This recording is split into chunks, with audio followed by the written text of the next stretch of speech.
Hola, ¿qué tal a todos? Bienvenidos. Buen día, tarde, noche o fin de semana. Aquí estamos nuevamente, aquí Alejandro Chávez, Ricardo y Rodrigo. ¿Cómo estás, Ricardo? Hola, ¿qué tal, Alejandro? Muy bien, muchas gracias. Aquí nuevamente. Bien, Este, Rodrigo, ¿qué tal? ¿Cómo andas hoy? Bien, cansado como todos los viernes en la noche, pero esto se va a ver a cualquier hora del día, así que estoy bien. Eso es todo. Muy bien. Bueno, pues hoy les tenemos un tema muy interesante del que a mí en lo personal me gustaría saber más, pero mi conocimiento ahí es limitado. Afortunadamente aquí cuento pues con el apoyo de Ricardo y Rodrigo, que ellos sí tienen un poquito más de experiencia, y pues es el tema de la cábala, ¿no? Que por cierto, por ahí vi algunos videos y algunos dicen que es la cábala y otros dicen que es la cábala. Entonces, pues allá vamos, ¿no? ¿Y qué es la cábala? Bueno, seguramente algunos de los que nos están viendo, escuchando, ya saben de qué es y tal vez hasta tengamos por ahí algún experto escuchándonos, pero también puede ser que algunos no saben, nunca han escuchado, ¿no? ¿Qué es eso? ¿Qué es la cábala? Entonces les voy a compartir momentáneamente la pantalla para que vean un diagrama que se usa mucho para explicar la cábala. Este diagrama que estamos viendo ahí en pantalla le llaman el árbol de la vida. ¿Por qué? Bueno, que ya aquí mis compañeros me ayudarán un poquito a explicar esa parte, ¿no? Pero están estos círculos donde, si no me equivoco, como están numerados, ¿verdad? Supongo que se empieza arriba, de donde dice corona, y se acaba por acá abajo, donde dice reino, ¿no? Tiene nombres un poco que son así como judíos, hebreos o algo así, y luego aquí en la versión que escogí, fue la única que encontré con palabras en español, ahí en paréntesis, entonces pues ahí está, ¿no? Las voy a leer nada más por curiosidad. De arriba hacia abajo está la corona, y luego dice sabiduría, después entendimiento, luego misericordia o amor, después juicio o severidad, después belleza, luego victoria, luego gloria, luego base o fundación y por último reino, ¿no? Lo lee uno, y si lo lee alguien que no tiene mucha información como yo, dices, tendrá que ver con el Señor de los Anillos, ¿verdad? O con el reino de los dragones o algo así. Parece que es un camino, pero bueno. Aparte de eso, yo lo único que puedo decir, déjenme dejar de compartir pantalla. Por aquí puse algunas anotaciones sobre el origen nada más, que mis compañeros pues podrán ampliar o hasta complementar o hasta poner otro camino, ¿no? Otro origen. Por acá dice que normalmente en el siglo XII, por allá por 1100 y tantos, es cuando reconocen, ¿no? O el primer documento o libro que dicen que hacía referencia a la Cábala. Dicen que fue por allá en el sur de Francia, pero comentan, que también recordando que es el sur de Francia, bueno, pues el sur de Francia colinda, pues con una parte de España, ¿no? Entonces ahí está también el misterio, y debajo de España, ¿qué hay? Bueno, pues está África, ¿no? Y están culturas ahí muy antiguas que en algún momento pues también cruzaron el mar e invadieron por ahí una parte. Eso lo comento porque aunque digamos que el mundo occidental lo conoce hasta el siglo XII, puede ser que sea mucho más antiguo, ¿no?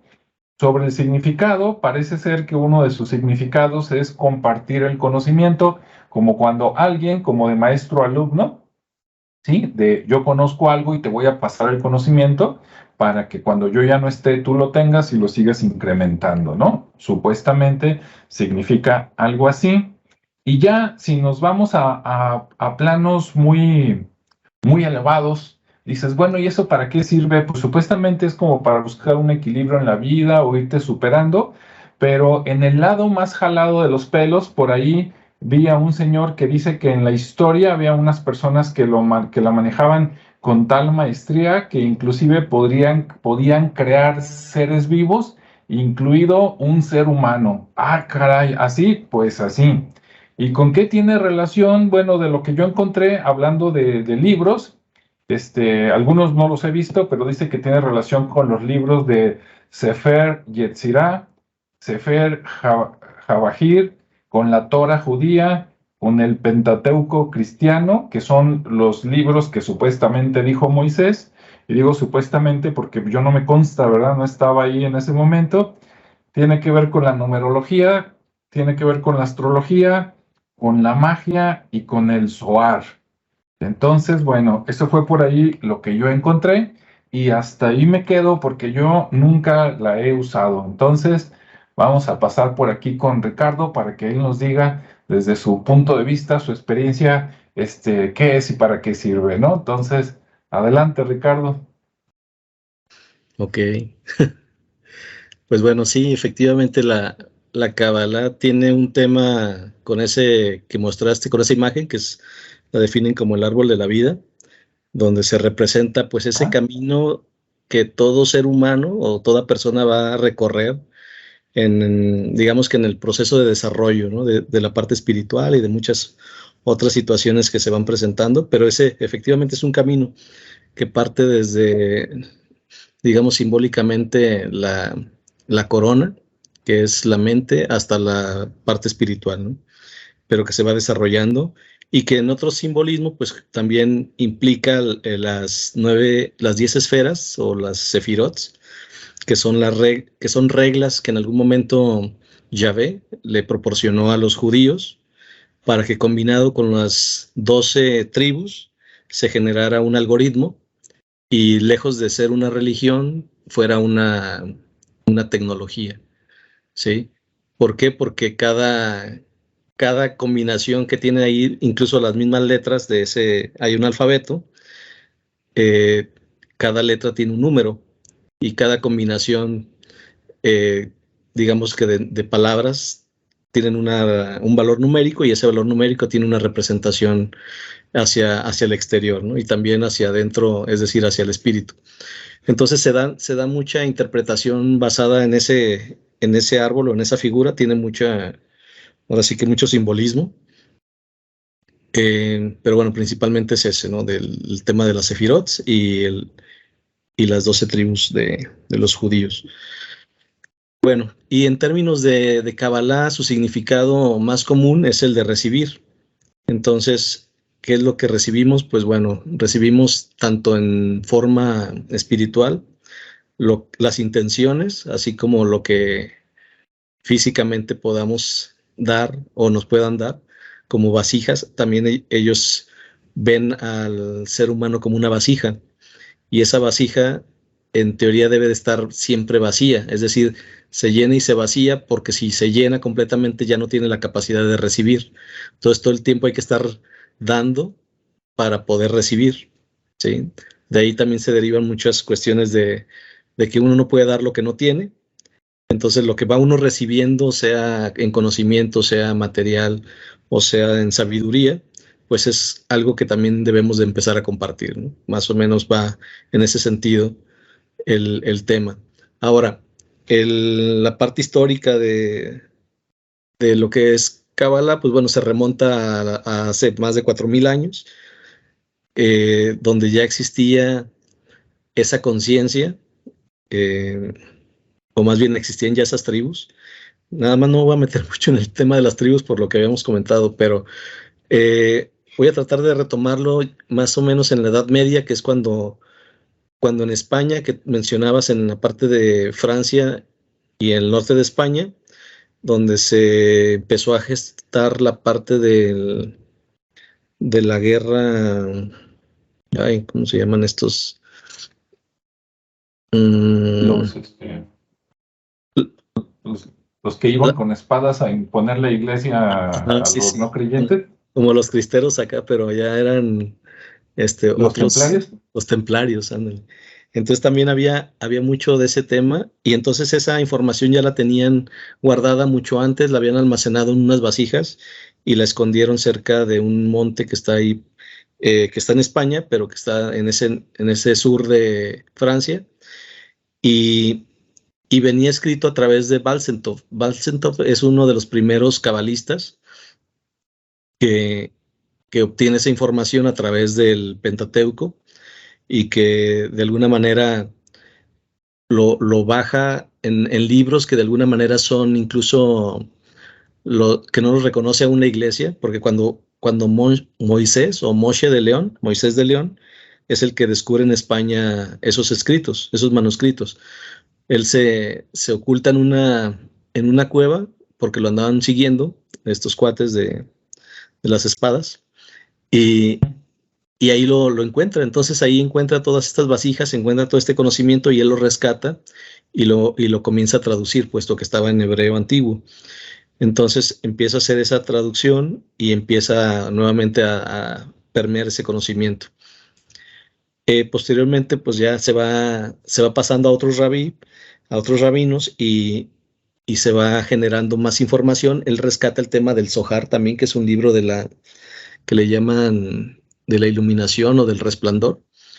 Ese todavía se mantiene tal cual en hebreo y se utiliza solamente para, digamos que para escanear todo el tiempo y estar leyendo, o que tu ADN reconozca esas lecturas, aún sin traducirse, porque tiene mucha parte de, sí está, obviamente está implícita el tema de la fe, como siempre, porque, como les decía, ellos no creen que es una religión, ellos creen que es una tecnología, y esa tecnología la utilizan de manera, digamos, en la parte ortodoxa, la utilizan en un sentido muy, muy estricto de hacer los rituales tal y como vienen escritos, ¿sí? Y entonces tienen información para desde que te levantas, cuando inicias tu día, hacerlo con el pie correcto, lavarse las manos, o sea, todo ese tema de levantarse con el pie derecho, hacer todo de una forma sistemática, tiene un sentido para ellos y tiene un propósito, y al final pues tiene un resultado, ¿no? Por eso es que lo hacen de esa manera, por eso es que también tienen muchas festividades, porque agradecen mucho y ritualizan mucho todos sus actividades. También a cierta hora pues tienen que hacer sus rituales, no está lo del Shabbat, donde no está permitido trabajar en los sábados o disminuir actividades. Bueno, ya últimamente son un poco más flexibles, pero aún así los que son ortodoxos totalmente, pues ellos sí no permiten ningún relajamiento en cuanto a sus reglas. Incluso más hacia atrás, con los esenios, había una tribu, o bueno, había un tema judío también, que era como la parte, ¿cómo te diré? La parte donde siempre hay algo más, ¿no? Dentro de lo exclusivo siempre hay algo más exclusivo. Entonces, estos esenios judíos nunca se relacionaron con los esenios, con los judíos hebreos, porque se sentían superiores y tenían otro tema, que de hecho nunca se mezclaron. Entonces, por ahí está una historia oculta o una historia separada respecto a esa parte, ¿no? Entonces, los judíos tienen un reto principal que es trabajar con el egoísmo. Entonces, cuando están de esclavos de los egipcios, digamos que no son merecedores de esa libertad, hasta que alguien, que en este caso es Moisés, llegue y los invita, pero como vieron que, bueno, pusieron en duda, ahora sí que le dieron el beneficio de la duda a Moisés y dijeron, pues vamos, ¿no? Porque nos conviene, porque vamos a una tierra prometida donde nos ofrecen riqueza, nos ofrecen libertad. Y simplemente por ese hecho fue que lo acompañaron, ¿no? Porque realmente ellos no creían en eso y duraron tanto tiempo de esclavos que la verdad dijeron, bueno, pues ¿qué podemos perder?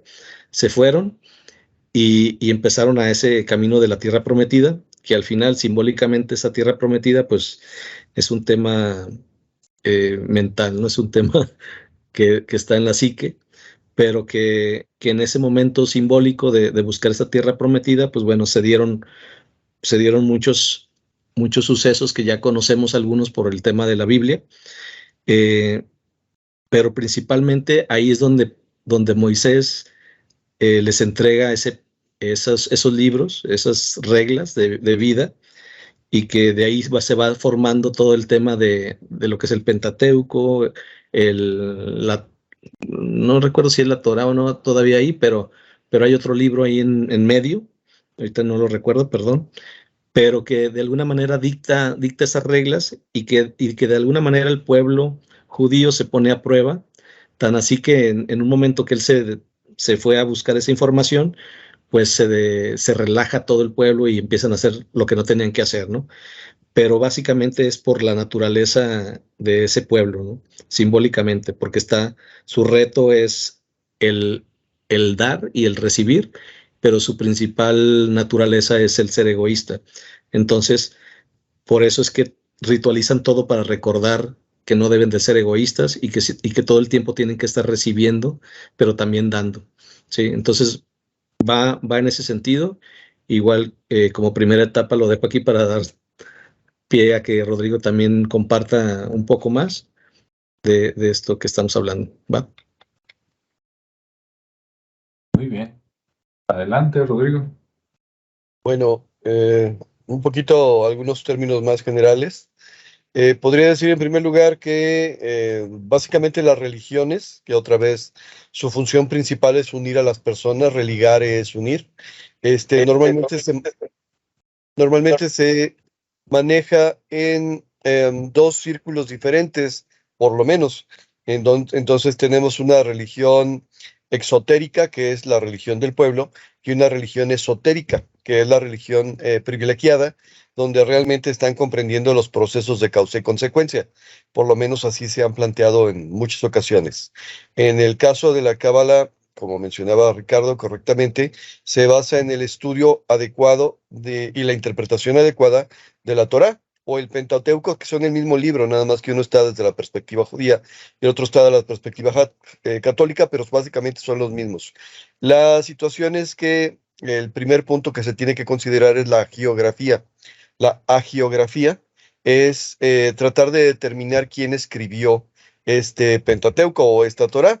Y a la hora de que se hace el análisis lingüístico, se puede determinar que efectivamente no hay una sola persona que hace la escritura. Pero el libro, propiamente dicho, en sus versiones más originales que se han conservado, tiene ciertas características. Entonces tiene que estar escrito en el lenguaje de los hebreos, con la lengua de los hebreos, con el alfabeto de los hebreos y escrito en el orden correspondiente. Quiere decir que si en una página, por poner un ejemplo que no es necesariamente cierto, le caben 27 letras por cada línea de escritura y hacia abajo solamente caben 20 líneas de escritura, así tiene que estar escrito, porque tiene su propio sistema de codificación y su propio sistema de interpretación. Ok, la primera parte entonces es la geografía. ¿Quién lo escribió? Y bueno, yo ahí me voy a quedar porque no sé quién lo escribió. Pero la segunda parte es la famosa hermenéutica. Y la hermenéutica determina cómo se interpreta las escrituras. En otras palabras, que tiene que ver específicamente lo que se está leyendo. Y aquí se habla, como en el antiguo Egipto, con la tabla esmeraldina, que existen por lo menos tres niveles de interpretación, aunque sugieren que hay cuatro. Sí, entonces, ¿qué se dedica a esto? Bueno, que básicamente la interpretación de la escritura consiste en la interpretación personal de lo que se está haciendo como microcosmos, una interpretación contextual como sociedad o como pueblo, que es un cosmos, y una interpretación espiritual o superior que es un macrocosmos. Entonces, una misma escritura puede ser interpretada de las tres formas, al menos al mismo tiempo. Y la cuarta forma sería la interpretación literal de lo que se está planteando, ¿no? Que de repente la situación con el catolicismo es que de repente es muy literal, que quiere que las historias se entiendan tal cual y creo que no va por ahí el asunto. Bueno, una vez que se maneja la hermenéutica, o sea, la interpretación adecuada, se empiezan a entender algunos principios universales, como los que mencionaba Ricardo, y desde ahí empiezan los rabinos, que son los sacerdotes judíos, a crear las famosas Mishnás. Una Mishnah es una interpretación personal, o sea, es lo que ahora diríamos en el término académico un ensayo. Yo tomo estos libros con estas características, con estas escrituras, y me pongo a interpretarlo. Y entonces la estoy haciendo de hermeneuta, o sea, estoy interpretando la situación. Y yo hago mi interpretación a nivel personal, yo hago mi interpretación a nivel contextual o yo hago mi interpretación a nivel espiritual. Y esas misnas o interpretaciones son básicamente el desarrollo de ¿cómo se dice? La parte esotérica del asunto, porque han encontrado que muchas de las interpretaciones tienen aplicabilidad en diferentes ámbitos y contextos con cosas tan extrañas, o no sé si decirlas ridículas, pero bueno, cosas tan extrañas como la numerología, la gematría, la astrología y todo lo que mencionabas anteriormente, ¿no? Quiere decir entonces que, bueno, básicamente todas las culturas antiguas se dedicaron a construir cuentos que eran metáforas, parábolas, si quieres decirle de alguna manera. Y estas metáforas, lo que hacen es interpretar. Entonces, cuando tú estás leyendo alguno de estos primeros 5 libros, por ejemplo, el Génesis, y estás escuchando acerca de Adán y de Eva, desde la perspectiva de la Kabbalah, o Cábala, como le quieran llamar, en realidad estás interpretando en diferentes niveles. En primer lugar, tal como nos lo enseñan en el catecismo, hablar de un hombre y una mujer que se llamaba Adán y Eva, ¿no? O que se les puso el nombre de Adán y Eva. En un siguiente nivel, a nivel personal, a hablar de la separación de hombre y mujer, que existe en el mismo individuo, o sea, existe la misma energía masculina y femenina en propio proceso, y obviamente al nacer con un sexo en particular, ya tienes la capacidad de entender esta parte y te toca entender la parte contraria. Sí, y los diferentes acomodos y desequilibrios y equilibrios que se forman en el proceso del autoconocimiento. En tercer lugar, a nivel contextual, existen sociedades, por ejemplo, que han sido guerreras o guerrilleras por naturaleza. Por irme a la historia universal o mundial, como le quieran llamar, están los, ¿cómo se llama? Vikingos. Los vikingos tenían por naturaleza ser agricultores y pescadores, principalmente agricultores, pero dentro de sus propias prácticas estaba la situación de que estaba permitido y era deseable ir a hacer conquistas y dominar y piratear literalmente en otros países. Por lo tanto, la inclinación contextual de esa cultura en particular era muy masculina. Y en el sentido, por ejemplo, de los pueblos judíos que normalmente le rehuían a la guerra, no porque no la enfrentaran, tenían guerreros, tenían soldados, tenían todo lo que se tenía que tener, pero por lo general trataban de evitar conflictos para poder sobrevivir, puesto que estaban en un lugar donde literalmente los tenían rodeados, pues entonces ellos tenían una energía femenina. Por poner un ejemplo a nivel contextual. Y a nivel espiritual estamos hablando de la complementariedad de las cosas. Y ahora, esta energía masculina y esta energía femenina normalmente tienden a tener un ámbito de acción. Y en ese ámbito de acción es donde literalmente se produce la manifestación. Una de las primeras cosas que se puede apreciar en el árbol de la vida que presentó Alejandro es precisamente estos 3 pilares: el pilar de la misericordia, el pilar de la severidad y un pilar intermedio que es el pilar de la manifestación. Entonces desde ahí ya se está empezando a interpretar que la naturaleza, la vida, el universo tal como lo conocemos, necesita la combinación de estos 3 elementos: la severidad, la misericordia y la manifestación.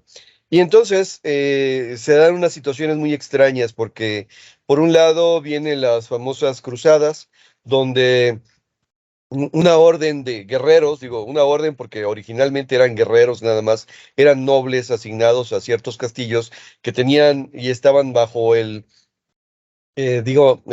bajo la obediencia del Vaticano, del papado, deciden ir a la Tierra Santa, o sea, a Israel, a lo que ahora conocemos como Israel, a defender las famosas tierras santas y las reliquias santas, porque estaban dominadas precisamente por los musulmanes.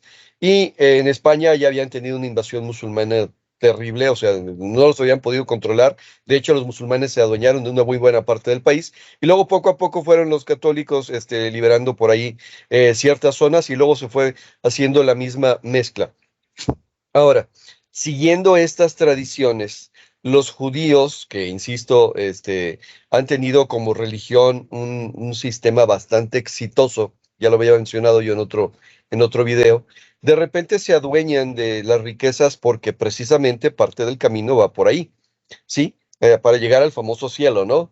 Para llegar al famoso estado del paraíso terrenal. Y entonces los judíos se convierten literalmente en las presas propiciatorias de todos los males que pudieran pasar en el reino. Así que si el rey era malo, era porque los judíos tenían la culpa. Si el rey tomaba una decisión equivocada, es para que los judíos tenían una culpa. Si aparecía un hombre, una mujer golpeado y tirado del camino, los judíos tenían la culpa. ¿Por qué? Pues por envidia, básicamente, ¿no? Que es parte de lo que menciona Ricardo, que se trataba de evitar. Se trataba de evitar quedarse con una sola cosa, sino más bien estar fluyendo continuamente. Pero los judíos en general, pues después de seguir estos preceptos, estos procesos, este nivel de estudio y este nivel de interpretación, de repente dominan la zona donde se encuentran. Moraleja, aparece el famoso libelo de sangre. ¿Qué es el libelo de sangre? Que los judíos tienen la culpa de todos. Entonces, en Francia en algún momento corren a los judíos. En España en algún momento corren a los judíos. En todos lados donde ha habido, ¿cómo se llama? Problemas, por ahí los judíos tienen una parte importante y normalmente son señalados. ¿Por qué? Pues porque de repente dices, a ver, no es normal que él esté trabajando lo mismo que yo y él se está quedando con las riquezas y yo no. Sencillamente, ¿cómo se dice? Una disciplina, una manera de hacer las cosas. Bueno, bajo estas condiciones, de repente para ser judío no se podía ser judío normal, porque los ritos estaban prohibidos. Entonces, ¿qué empiezan a hacer?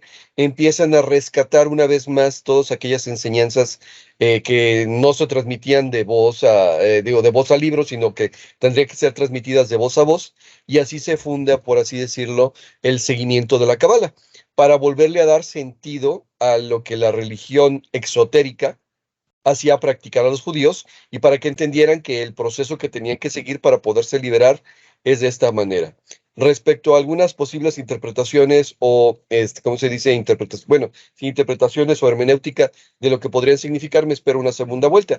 Pero básicamente es eso, es una religión que se transmite de voz a voz. Bueno, aquí estoy disintiendo un poquito con Ricardo, en el sentido pues de que sí es una religión, sí es un sistema de creencias que sirve para unir y que normalmente estaba destinado solamente a los que cumplían con ciertos requisitos, ciertas características, y efectivamente, bueno, no era para todo el mundo, y dentro del no era para todo el mundo, solamente estaba destinado a ciertos niveles, de ciertas capas, de ciertas aldeas, de ciertos ritos, de ciertos todo, ¿no? O sea, era algo muy exclusivo.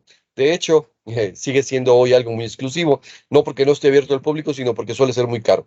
Ok, aquí me detengo, damos otra vuelta. Muy bien, muy interesante. Mientras hablaban los dos, yo estaba por aquí anotando lo que se me veía a se me venía a la mente, ¿no? Que estaba un poquito relacionado, ya sea directa o indirectamente con la cábala, porque Ricardo se fue a muchos siglos atrás, habló de los templarios, etcétera, ¿no? Entonces, bueno, algunas cosas que voy a decir no están tan relacionadas, pero le recomiendo a la gente que lo anote, a lo mejor le gusta. Hay una película, porque también, así como él habló de los templarios, Rodrigo habló de los vikingos en algún punto.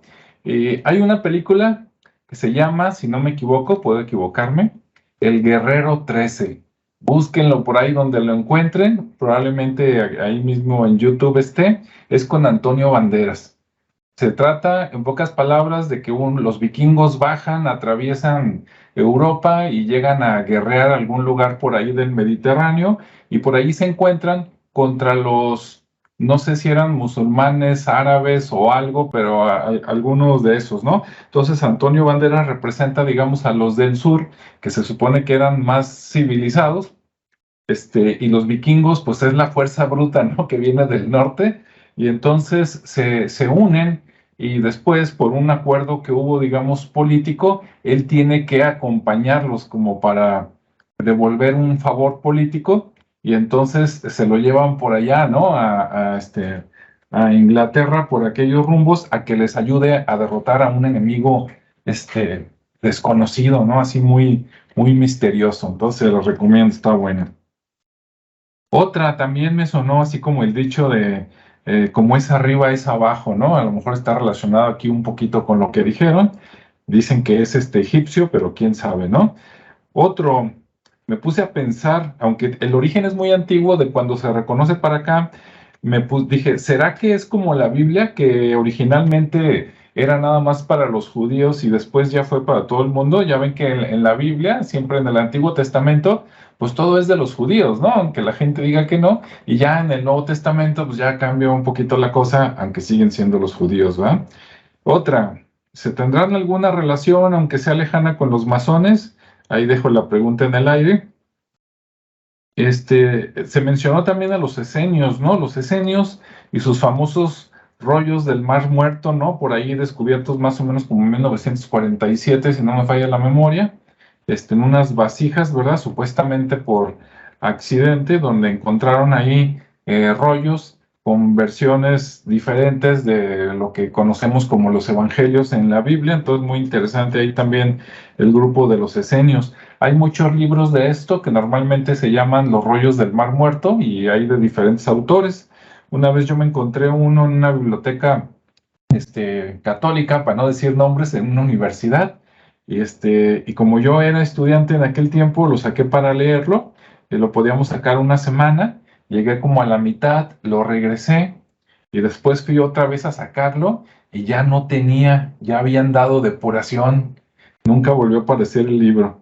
Digo, no dudo y los padrecitos por ahí lo hayan tomado de ahí para que, pues, eran conocimientos que no necesitaban los alumnos.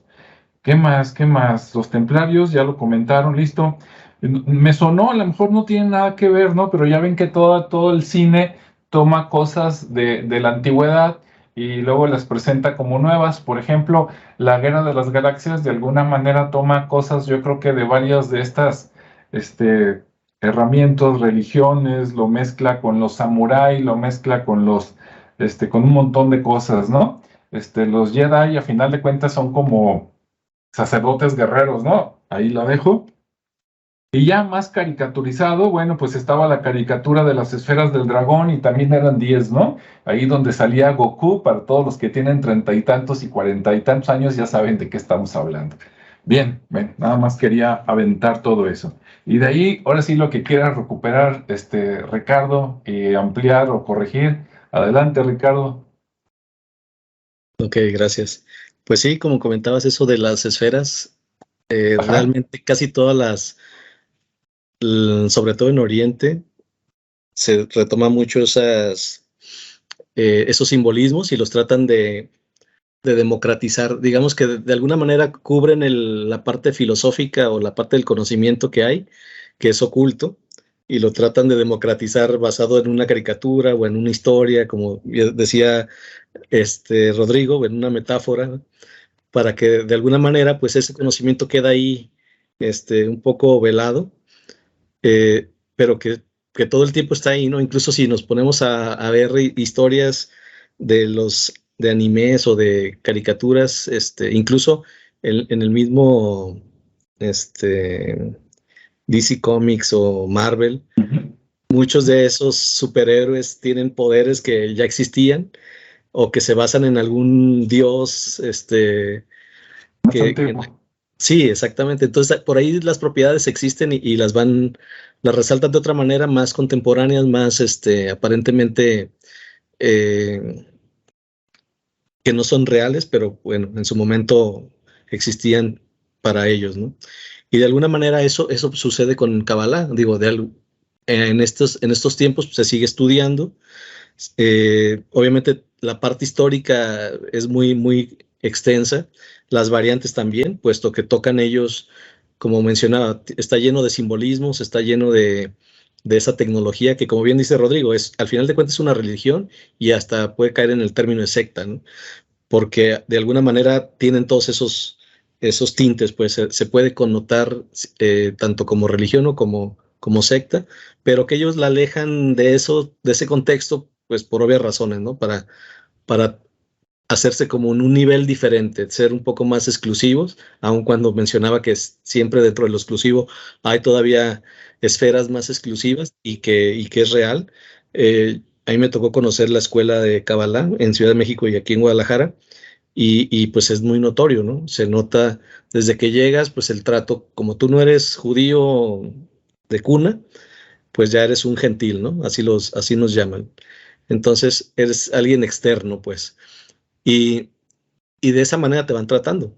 Y el hecho de convivir con ellos, pues no quiere decir que ya te hayan aceptado. A pesar, yo estuve como más de un año y no logré una integración con ellos, salvo con algunas personas, pero obviamente entiendes, ¿no?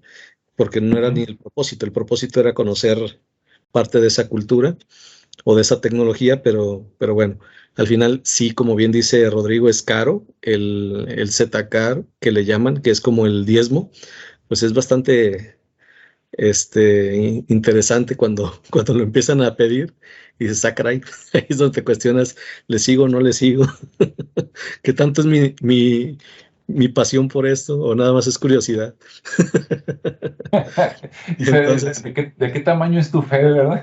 ajá, exactamente. ¿Qué tanto estoy dispuesto a dar antes de recibir? Y bueno, son temas ahí que ellos lo provocan, obviamente está diseñado todo ese modelo para que así sea, y al final pues se quedan los que te tienen que quedar, ¿no? Para no mencionar más detalles de eso. Pero que de alguna manera es muy interesante. A mí me gustó mucho ese tema porque al final las variantes que hay, los estudios o el interés que ha existido durante todos esos siglos, eh, es muy interesante porque se han diversificado en el estudio, por ejemplo, de los sueños, ¿no? Entonces ellos ya tienen toda una explicación de los sueños, de lo que te pasa, incluso lo estudian diariamente, hay una preocupación y una ocupación por eso, y se me hace muy interesante porque al final se preocupan por la parte interna, ¿no? O en apariencia ese es el propósito, ¿no? De estar cuidando a ese ser o a esa ánima, a ese espíritu que está dentro y que se compone de tres esencias, ¿no? Que puede ser, bueno, no que puede ser, que es la parte física, la parte etérea o la parte astral y la parte espiritual. Entonces, en su cosmos es como se divide, ¿no? Entonces, sí es muy importante porque al final ellos lo ven como el Merkabah o ese carro que va, o ese vehículo, así le llaman Merkabah, que es el vehículo que se dirige hacia Dios, ¿no? En otras culturas existe, pero es un carro de fuego, tienen diferentes connotaciones y diferentes propósitos, pero acá con ellos el Merkabah es un vehículo y ese vehículo es tu propio ser, ¿sí? Entonces, una vez que encuentras esa iluminación a través de ese camino que traza el árbol de la vida, pues se va llenando de luz hasta que te permite llegar a ese Dios, ¿no? Ese Dios que al final de cuentas eres tú, de alguna manera, que también eso se da en otras religiones, ese simbolismo donde tú eres Dios, y que simplemente te estás experimentando y estás recibiendo lo que otras experiencias de sí mismo, ¿no? Que digamos de otros dioses que son parte del Dios único.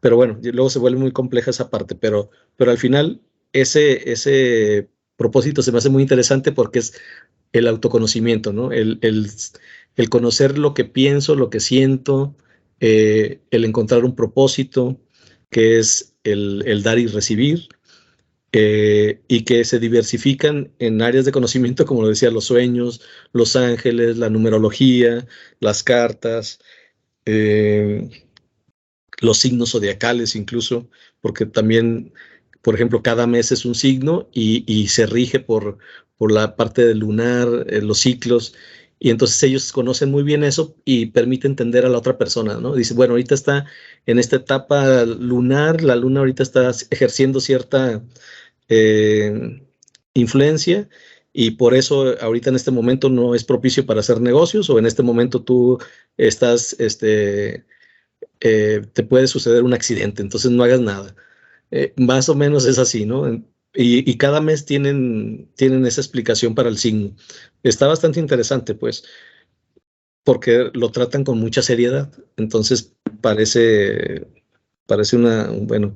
una información muy verídica, muy interesante. Y luego está la parte ritualista, ¿no? O la parte donde ya se da lo que decía, lo del Zetakar, que es como el diezmo.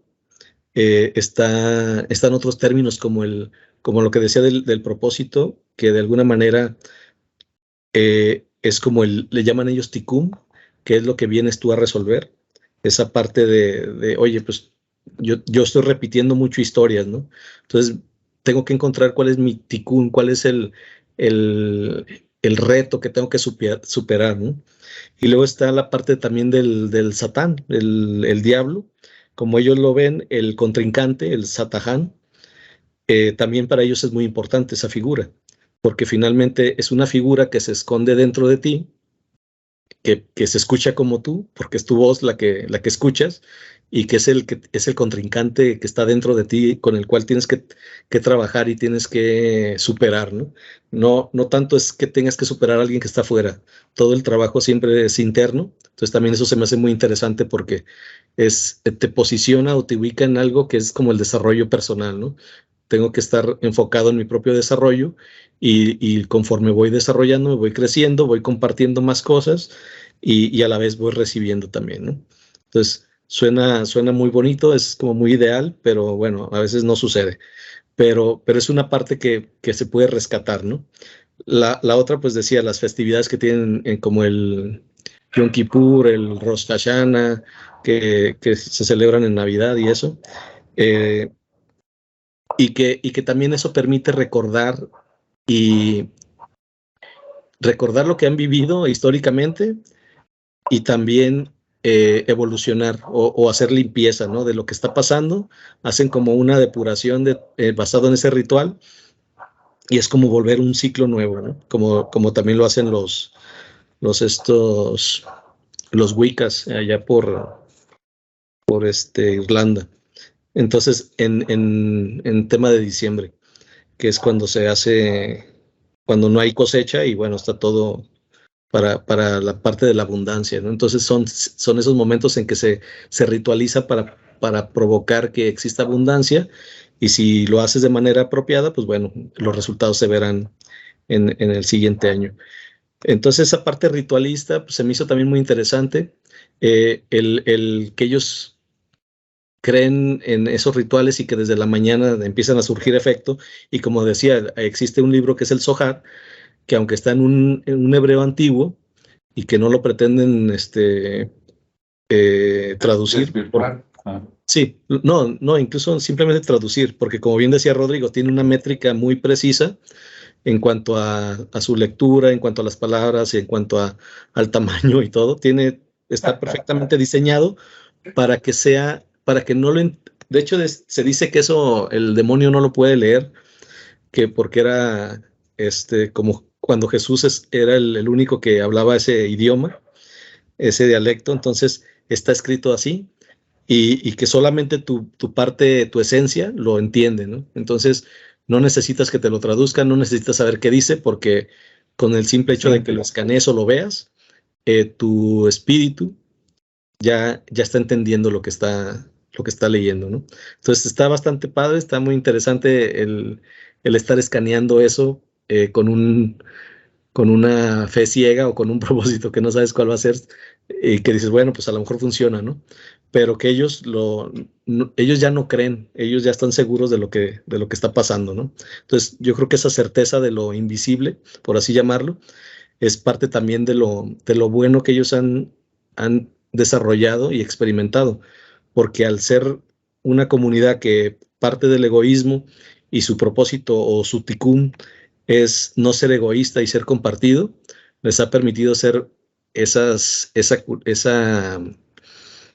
cultura o esa sociedad, mejor dicho, bueno, esa tribu, les ha permitido tener mucha riqueza, ¿no? Por lo mismo, porque ha compartido con los de ellos, porque también no se mezclan, y bueno, son de las familias más ricas o hay familias judías muy ricas, precisamente por eso, ¿no? Porque se apoyan, porque, bueno, tienen esa cultura ritualista del cuidado del dinero, pero no en el mal sentido de que lo quiero atesorar y nada más, sino de que lo pongo a trabajar, lo pongo a que una vez que está llena mi vasija, la vacío y espero que se vuelva a llenar, ¿no? Entonces esa es la parte interesante. ¿Quieres comentar algo, Alejandro? No, es que como dijiste, claro, eso es también como filosofía de las artes marciales, ¿no? Decía Sí. sí, que tienes que fluir como el agua y cosas así. Y ahorita que dijiste que cuando se llena el jarrito, digo, pensando en el buen sentido, ¿no? En lo que se sabe de manera común, que a lo mejor no es cierto, ¿verdad? De los judíos, cuando se llenó el jarrito, dije, pues me consigo otro jarrito más grande, ¿no? Y le vuelves a echar y todavía le falta, entonces hay que seguir generando. Ok. Sí, pero bueno, Pues al final lo que rescato de toda esa filosofía o de esa tecnología que para ellos así es, porque te digo, en la parte numérica son muy precisos con sus letras y todo, pues es que al final, digamos que toda esa parte del mundo de la oscuridad, porque ellos también mencionan esa parte del 1%, ¿no? Donde estamos a un por ciento, a un número, a un porcentaje de ver la luz. Y esa luz es el conocimiento. Entonces siempre vivimos en un reino de la luz del 99%. Es decir, siempre vivimos en un mundo donde hace falta descubrir algo, ¿no? Pero cuando ya tenemos el conocimiento, ese 1%, empezamos a entender las cosas, ¿no? Entonces, hay muchas cosas interesantes, obviamente, como todo. Entonces, pues ahí nada más cada quien agarre lo bueno y ya. Sí. Pero bueno, aquí le corto un poquito para darle también paso a Rodrigo en su segunda vuelta, pero sí es bastante interesante. Muy bien, nada más un comentario mío. Así como lo platicas, Ricardo, yo lo veo como el origen muy, muy antiguo del coaching y el mindfulness, casi, casi. Sí, pues digo, para hacerlo un poco más contemporáneo, pero sí, digo, mindfulness trata toda la filosofía de este tipo. Es- Y coaching, pues sí, es la parte del acompañamiento. Sí, digamos que de alguna manera tiene mucha relación con eso. Pues sí, hay términos muy parecidos, pero también luego se da todo el tema distorsionado, ¿no? Por otras cuestiones que también promueven, porque al final, como bien dice Rodrigo, es una religión. Entonces, se ha ido flexibilizando para ganar adeptos, o sea, porque también esto, el ser tan cerrado, pues también se hacen el harakiri solos, porque luego ya no hay quien lo siga, ya no hay quien aporte, y es como el catolicismo, ¿no? O la iglesia que actualmente tiene más adeptos, que podría ser la católica, por lo menos en México, eh, que, que se tiene que hacer flexible, pues tiene que aceptar cosas que anteriormente no aceptaba, pues si no, se le van los followers. Entonces, sí. Ándale. así pasa. Se le van los suscriptores, ¿verdad? Ándale, De hecho, eso está pasando, pero bueno. así es. Muy bien. Está Ok. bien, adelante, Rodrigo. ¿Podrías poner otra vez la imagen del árbol de la vida? Sí. Déjenme ver. Ahí va. Ok, me voy a meter en camisa de once varas. Obviamente no soy un experto en el tema, pero hay más o menos algunas cosas que medio he entendido. El árbol de la vida, este esquema que acabas de poner aquí en la pantalla, básicamente es un esquema mnemotécnico en el cual tú le vas a dar la interpretación de acuerdo al nivel que estás interpretando. ¿Qué significa esto? Bueno, que yo le puedo dar una interpretación y bajo la misma perspectiva, tú le podrás dar una diferente interpretación porque depende del nivel de iluminación, de conocimiento, de como le quieras llamar a lo que se esté diciendo. En la Cábala se acostumbra a decir que para poderte convertir en guía de otra persona, necesitas ir medio paso adelante de él. ¿Por qué? Porque si te quedas un paso atrás, estás muy lejos, no te va a entender. Si estás un paso adelante, estás muy lejos, no te va a entender. Medio paso es la distancia entre un seguidor y un guía, porque el que está medio paso adelante sabe lo que está pasando en ese momento, no después. Ok. Básicamente la información va por aquí. Si nos seguimos en los primeros 5 libros de la Biblia, en el Pentateuco, en el aspecto católico, en la Torá, en el aspecto judío, que obviamente no he leído, pero sí un poquito el Pentateuco, nos encontramos con el primero de los grandes profetas, o el primero de los seres que se comunicaron directamente con Dios, es Abraham. Abraham vendría a acomodarse en la posición número 10 hasta abajo, en Malkut, en el reino, donde literalmente él provenía de una religión diferente, una religión que provenía de Sumeria, donde literalmente son magos, y como yo lo he mencionado en muchas ocasiones, hay dos tipos de religión, una que es la religión solar y otra que es la religión lunar. En la religión solar literalmente te obligan o te empujan a brillar por ti mismo, y en la religión lunar te obligan a aprovecharte de los que brillan por sí mismos, pero bueno. Básicamente, entonces Abraham vendría a estar en la posición 10 y luego brincaría hacia el siguiente personaje, que Abraham tuvo varios hijos, perdón, no es cierto, tuvo solamente un hijo y a partir de ese hijo, el siguiente, tiene 2 hijos y de ellos el que se quedó con la siguiente posición de patriarca sería Jacob. Entonces, Yesod es la base de la fundación. Sí, y ahí es donde colocaríamos a Jacob. Igual me equivoco, porque no me acuerdo de las cosas al pie de la letra. Pero luego el siguiente gran profeta que se encuentran, o el siguiente gran guía que se encuentran, vendría a ser el hijo de Jacob que se llama José. José en general era muy dado a ser buena persona. O sea, pertenecía a la rama del árbol que está en el lado derecho, que es el camino de la misericordia, la rama de la misericordia. Por lo tanto, ¿sí? Su principio de manifestación a partir de la misericordia era la salvación de la esclavitud de Egipto. Bien, en ese sentido y en ese punto, hay dos grandes enemigos en el Antiguo Testamento y hay otros muchos pequeños alrededor, pero los dos grandes enemigos fueron Egipto y fueron Mesopotamia. Sí, o sea, los países de allá de Mesopotamia, Ur, Lagash, Babilonia y todos esos, ¿no? ¿Por qué? Bueno, por un lado, los egipcios los esclavizaron y para los judíos en esta interpretación, la esclavitud en Egipto de una gente tan cercana con tantas fuentes comunes en el proceso de educación, ¿sí? Vendría a representar no tanto la esclavitud, sino más bien la enfermedad. Y en el caso de Mesopotamia, sí vendría a representar la esclavitud, pero no necesariamente la esclavitud física, que también la padecieron, sino la esclavitud donde literalmente tú puedes seguir caminando y desarrollando, pero no puedes ver los frutos de tu esfuerzo y trabajo. Entonces, ponte a pensar, por ejemplo, me voy a brincar unos cuantos profetas más adelante, donde a la Virgen María en el Nuevo Testamento se le aparece, ¿cómo se llama? Un ángel y le dice, huye a Egipto para evitar la matanza de los inocentes. En otras palabras, vete hacia la enfermedad para que no se note que tienes el desarrollo suficiente y adecuado y de esta manera no seas perseguido. Ok, me voy a regresar otra vez. Y luego por ahí aparece luego de José, una serie de profetas que aparecen continuamente y bueno, todos los profetas están precisamente en estos tres lugares. En algunos de ellos se habla de la severidad, o sea, son los profetas que marcan a rajatabla lo que se tiene que hacer. Ahí está Moisés, por ejemplo, que lo saca de Egipto nuevamente y que está en el camino de la severidad, o sea, es el siguiente de José y donde literalmente les dice, tienes que hacer esto y tienes que evitar hacer esto y esto y esto y esto. O sea, te está poniendo muy claro el camino.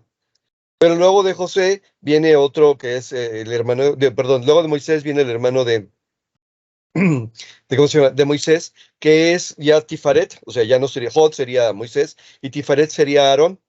Y a Aarón, hermano de Moisés, se le dio la manifestación, en otras palabras, se le dio la liberación del pueblo judío y la entrega de la tierra prometida. No sé si me doy a entender. Básicamente está trazando el camino a través de cada uno de los profetas, de cada uno de los círculos, y dependiendo de los resultados que obtuvieron, corresponden a uno de estos círculos del árbol de la vida. Entonces, no es una interpretación literal de que Moisés sacó a los egipcios, sino que Moisés literalmente marcó el camino para poder llegar a la tierra prometida. ¿Sí? Aunque pudiera tener su contraparte histórica, porque de hecho acaban de descubrir unos cuantos vestigios egipcios de abajo del Mar Rojo y todo lo demás.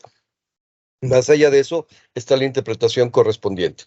Ahora, si nos seguimos yendo por el lado de la hermenéutica, nos vamos a encontrar con que tanto en la Biblia, bueno, en la Torá judía, como en la Biblia católica, de repente nos encontramos con dos dioses principales. Se dice que en el Antiguo Testamento tenemos a la representación de Yahvé, que es el dios de la severidad. Yahvé es el destructor, Yahvé es el que amenaza, Yahvé es el que destruye a todos aquellos que están en contra de su pueblo prometido, de su pueblo elegido. Y entonces tenemos un Dios Padre, en el sentido de la figura del Padre como el que instaura o instala los elementos de la severidad, de la rigidez, de las reglas que se tienen que cumplir. En cambio, el Nuevo Testamento, hablando de Jesús, nos encontramos con el Dios de la misericordia. En otras palabras, las enseñanzas de Jesús vienen enfocadas a decir, a ver, sí, pero Dios es amor. Dios te ama porque es tu padre y tu madre al mismo tiempo. Dios es el que te protege, Dios es el que te cuida. Sencillamente que como representante de este proceso histórico, de estas manifestaciones de ciclos naturales, está representando a la otra parte del Dios. Y los que construyeron la Biblia en algún momento, debo pensar por ahí en el siglo tercero o cuarto, en el año 370 y tantos, en Nicea, en el concilio de Nicea, yo creo que entendían esta parte muy bien, pero por eso se dedicaron a quitar algunos libros y a poner algunos libros, porque definitivamente les convenía manejarlo así. Entonces, va a ver, no coincide con el Jesús histórico, pero sí coincide con el Jesús mítico que te queremos presentar y por lo tanto, de alguna manera, estamos tratando de interpretar diferentes niveles de situaciones. Y luego, si nos vamos al proceso esotérico, de alguna manera iniciático que manejan otras religiones, por ejemplo, la del hinduismo, pues hablamos de los famosos chakras, ¿no? En general, el esquema general conocido es el de 7 chakras, pero en realidad el cuerpo humano tiene más de 4.000 chakras, o sea, más de 4.000 puntos de energía, desde los cuales algunos sirven para que entre la energía, otros para que salga la energía y otros que son puntos dobles. Pero de todos esos 4.000, en general el proceso abarca 12. ¿Sí? Sin embargo, de esos 12, hay 2 específicos que tienen que ser bloqueados o anulados para no caer, como diría Alejandro hace rato con Star Wars, al lado oscuro. Entonces aquí tenemos el camino de los 10 chakras y por eso el 10 es el número de la perfección, aunque en el sistema zodiacal, que también representa lo mismo, se manejan 12 porque hay algunos de ellos que son bastante negativos. Por ejemplo, en el caso de Cáncer, Cáncer vendría a ser astronómicamente un punto literalmente de negatividad y el símbolo de Cáncer tiene aspectos bastante negativos, aunque todos tienen su lado positivo y tal lado negativo, pero hay algunos que tienen que ser bloqueados en lo particular. Bueno, entonces en el sistema de hermenéutica de interpretación, esta es la anatomía oculta que de alguna manera se está presionando o enfocando. Ahora, son las mismas herramientas para todos los seres humanos. Y ya depende de qué tipo de religión o qué tipo de camino quieras escoger, si lo llevas de arriba hacia abajo, de abajo hacia arriba.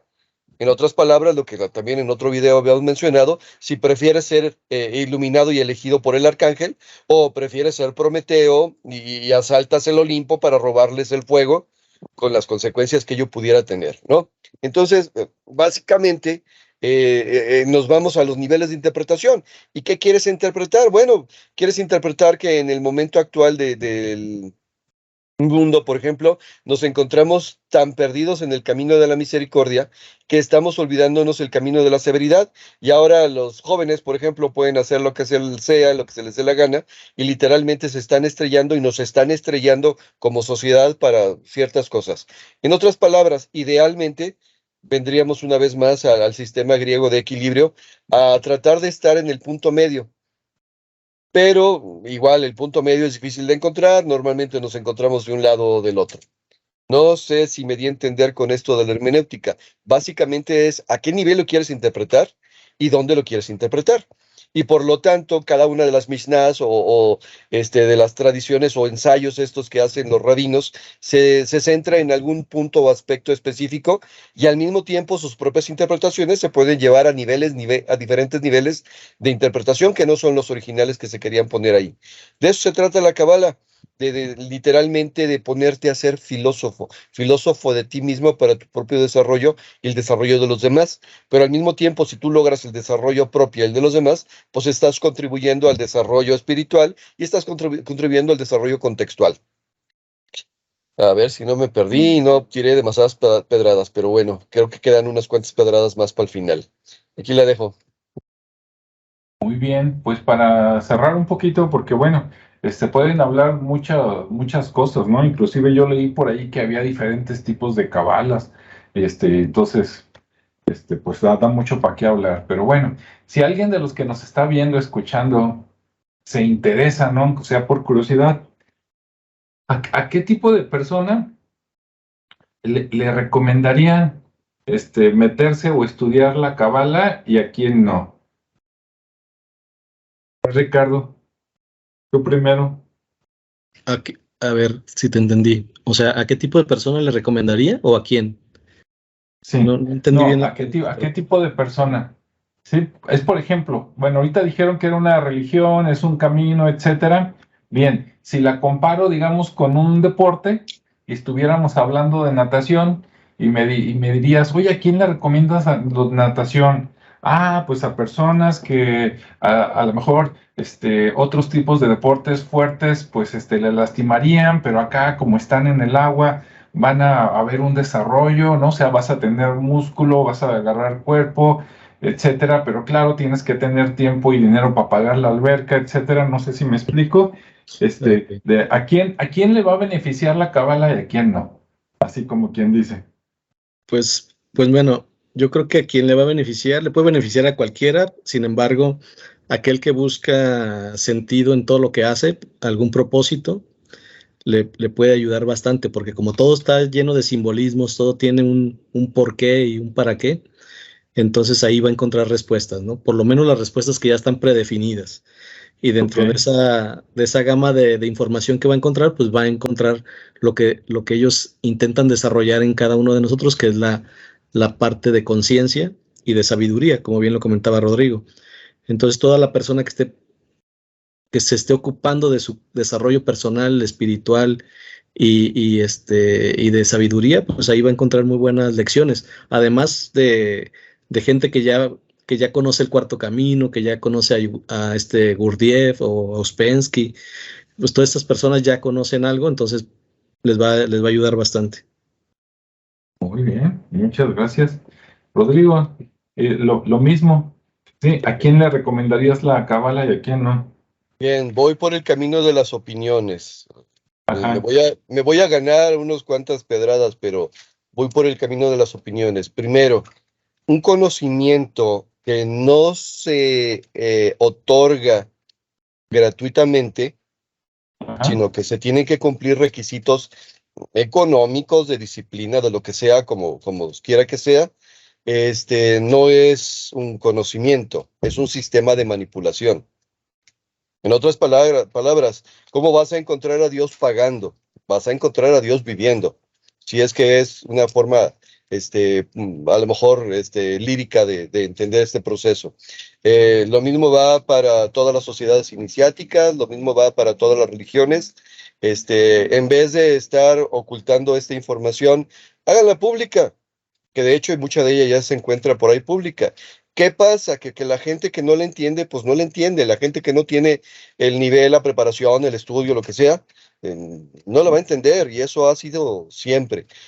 Segundo, los secretos de la cábala, los secretos de los templarios, los secretos de los masones, los secretos de las como el masón no quiere que sus hijos padezcan lo mismo que él padeció, le pasa a sus hijos los conocimientos, le pasa a su pareja los conocimientos, le pasa a sus amigos los conocimientos, y ya hay, por ejemplo, digo, usé a los masones porque son una sociedad actual, pero ya hay un montón de prácticas judías, masónicas, templarias, budistas, satánicas, santeras, por ahí regadas y están siendo utilizadas por gente que no está preparada, que a lo mejor le funcionan de momento, por lo mismo de que las gentes les confiaron estos secretos y más o menos los guiaron en el camino, pero no los prepararon moralmente para utilizarlas.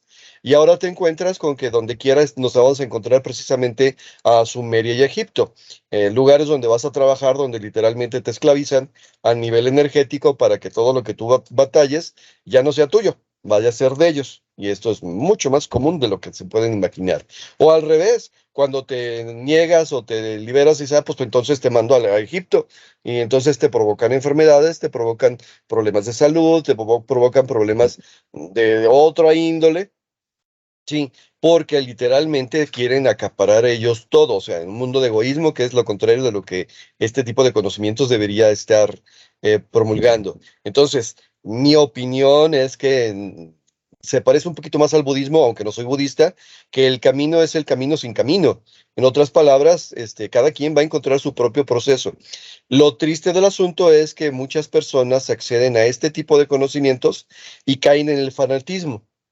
¿Y qué significa esto? Siguen al pie de la letra, siguen a pies juntillas, cumplen el rito y de todos modos no encuentran a Dios. O sea, de todos modos no encuentran su propia divinidad o la divinidad, porque precisamente están en el punto fanático. En otras palabras, se quedaron en el árbol de la severidad y no pueden avanzar al árbol de la misericordia y por lo menos, sin avanzar a la misericordia, menos van a llegar a la manifestación.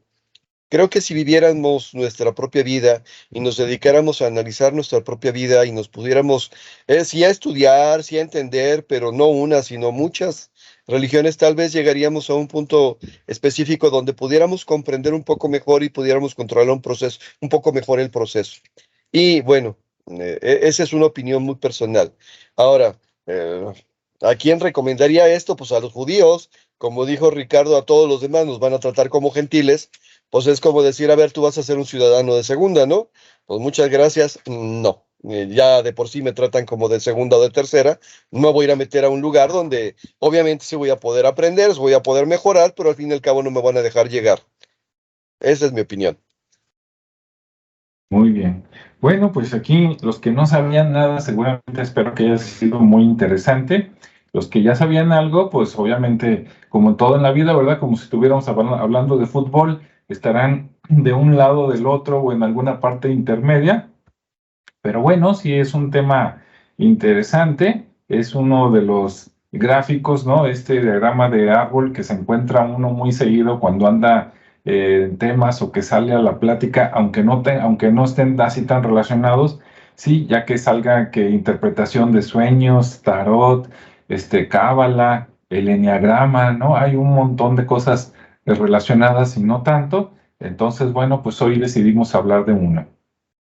Esperemos que les haya gustado. No sé si tengan un último comentario antes de despedirnos de la gente.